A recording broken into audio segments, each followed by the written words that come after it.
ఇప్పుడు ఈరోజు మెంతం కూర పెసరపప్పు వేస్తున్నానండి. చూడండి, మెంతం కూర పెసరపప్పు, ఇందులోకి ఉల్లిగడ్డలు, పచ్చిమిర్చి, ఉప్పు, కారం యాజ్ ఇట్ ఈజ్గా ఉండేటివి. చూడండి, స్టవ్ మీద ఒక గిన్నె పెట్టి పెసరపప్పు ఫస్ట్ వేయించుతాను. వేయించితే మంచిగా టేస్ట్ మంచిగా ఉంటుంది. ఇదివరకు మెంతం కూర పెసరపప్పు టమాటా వేసాను, ఓన్లీ ఇప్పుడు మెంతం కూర పెసరపప్పే వేస్తున్నాను. ఇది మంచిగా ఇట్లా బ్రౌన్ కలర్ అంటే కొంచెం తక్కువ వచ్చేటట్టుగా వేయించుకోవాలి. చూడండి, ఈ మాదిరిగా ఏగితే సరిపోతుంది. ఇప్పుడు దీన్ని కడుగుతాను. చూడండి,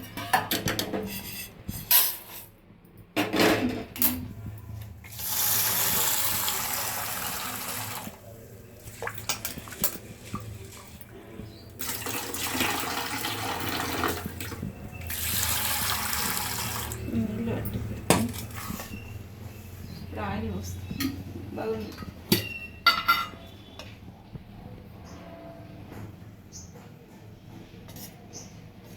ఒక స్పూన్నర ఆయిల్ పోస్తున్నాను. ఇప్పుడు ఆయిల్ కాలింది. ఒక హాఫ్ స్పూన్ జీలకర్ర, హాఫ్ స్పూన్ ఆవాలు వేస్తున్నాను. తర్వాత పచ్చిమిర్చి, ఉల్లిపాయలు,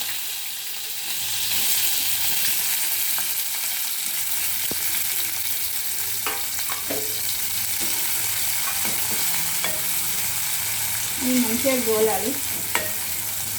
ఈ ఉల్లిగడ్డలు మంచిగా గోలినాయి కదా. హాఫ్ స్పూన్ అల్లం వెల్లిపాయ వేస్తుంది. అల్లం వెల్లిగడ్డ ఇవి కొంచెం మంచిగా గోలాక పసుపు వేసి ఇప్పుడు ఇది మనం కడిగి పెట్టుకున్న ఇది పెసరపప్పు ఉంది కదా, అది ఇందులో వేస్తున్నాం.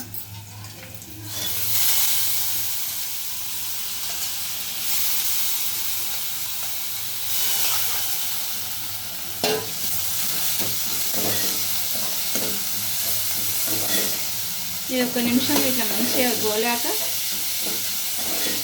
మళ్ళీ మెంతం వేస్తాను. ఒక నిమిషం చూడండి, ఒక నిమిషం అయింది కదా. ఇప్పుడు మెంతాకు వేస్తున్నాను.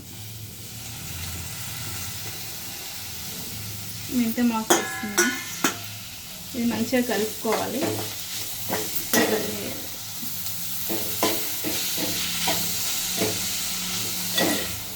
మంచిగా నూనెలో మంచిగా గోలాలి.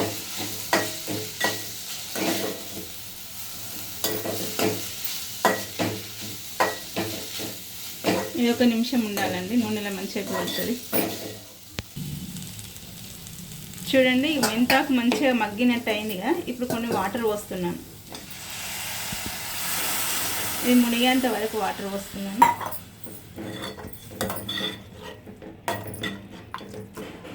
ఇది పెసరపప్పు సగంకి ఎక్కువ ఉడకాలి. ఉడికాక ఉప్పు, కారం వేస్తాను. ఇప్పుడు వాటర్ పోసాను కదా, మూత పెడతాను. ఇప్పుడు చూడండి, సగం ఉడికింది పప్పు. ఇప్పుడు కారం వేస్తున్నాను.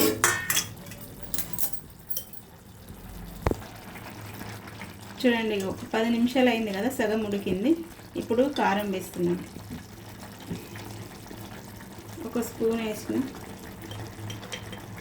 ఇంకొక హాఫ్ స్పూన్.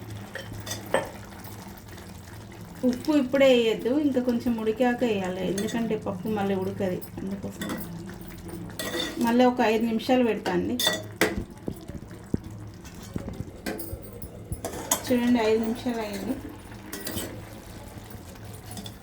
పప్పు ఇట్లా బాగా మెత్తగా ఉడకకూడదు, మంచిగా అనిపించదు. ఇట్లా కొంచెం ఒక్కనే ఉంటే బాగుంటుంది. ఇప్పుడు ఉప్పు వేస్తున్నాను, రుచికి తగినంత ఉప్పు.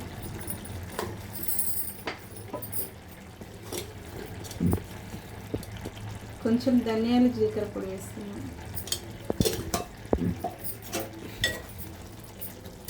చూడండి, అంతే. పెసరపప్పు బగ్గ మెత్తగా ఉడికితే బాగుండదండి. ఇట్లా కొంచెం ఇట్లా ఇత్తులుగానే ఉండాలి. అంతేనండి, అయిపోయింది.